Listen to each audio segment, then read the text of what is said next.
అతిశయోక్తి అవుతుందేమో, అందరు ఉన్నారని చెప్తున్నాను అనుకుంటారేమో అని ఇది నా సొంత బాధ నేను చెప్పాను.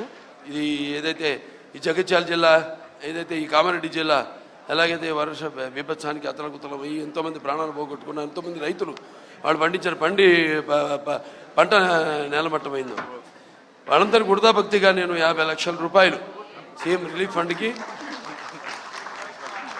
దాంతో తీరదు వాళ్ళకి ఇంకా కూడా ముందు ఎటువంటి సహాయ సహకారాలు అందించాలో దానికి వృధాభక్తి ఇప్పుడు నేను అనౌన్స్ చేస్తున్నాను.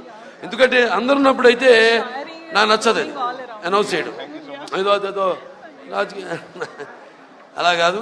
మా క్యాన్సర్ హాస్పిటల్ తరఫు నుంచి అయితేనేమి ఎవరెవరు అలాగే ఇంకా కూడా ముందు నా సహాయ సహకారాలు, నా అభిమానులు ఉన్నారు, ఎక్కడున్నా వాళ్ళు ముందుకు వెళ్తారు.